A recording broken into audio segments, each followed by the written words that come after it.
The chicken or the egg paradox has been around for at least 1900 years. The question was first raised by the Greek philosopher Plutarch in his essay Symposiacs around 100 AD.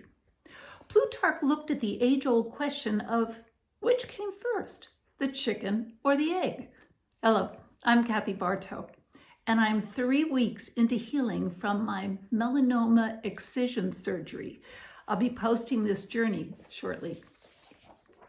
Let's take a look at Plutarch's approach to this question. He presents the chicken and egg question as a challenging paradox. It was something that he and his fellow philosophers most likely discussed to the point of exhaustion.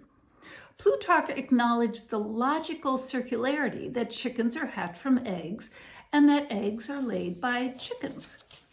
Well, Plutarch's discussion, however, does not just include the biology of chickens, but also the larger philosophical question regarding how life on Earth began.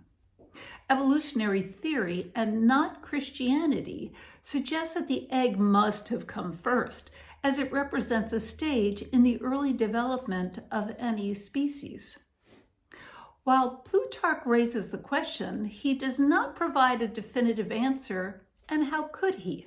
After all, he was a philosopher and not the creator of the universe and everything in it, above it, and below it. But God does provide us with an answer as it applies to the creation of Adam and Eve in the book of Genesis. Genesis 1, verse 27. So God created mankind in his own image. In the image of God, he created them. Male and female, he created them.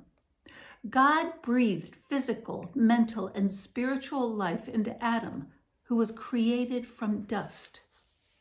Now, the Bible doesn't explicitly state the exact age of Adam and Eve when they were created. However, the narrative suggests that they were created as adults, not infants or children, according to biblical hermeneutics. And what is biblical hermeneutics?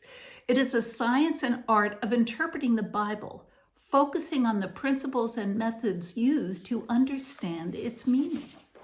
It's a crucial field for navigating the nuances of biblical texts. While the Bible doesn't provide a specific age, some interpretations suggest Adam was created around 30 years old, drawing parallels with the age of Jesus when he began his ministry. Others suggest Adam might have been in his late teens or early 20s, according to biblical hermeneutics.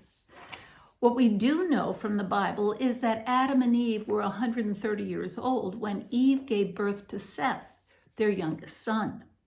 We do not know how old they were when Cain and Abel were born. The Bible also states that Adam was 930 years old when he died. Listen to Genesis chapter 5, verse 3.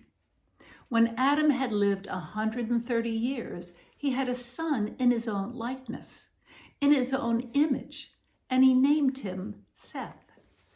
Given the fact that God immediately called Adam and Eve to be fruitful, I think we may safely assume that they were created in a post-pubescent age with the ability to have children. The Bible tells us this in Genesis chapter 1, verse 28. God blessed them and said to them, "Be fruitful and increase in number, fill the earth and subdue it, rule over the fish in the sea and the birds in the sky, and over every living creature that moves on the ground." So the next time you hear someone ask the question, what came first, the chicken or the egg? You can confidently share the story of creation from the book of Genesis. Till next time, peace be with you.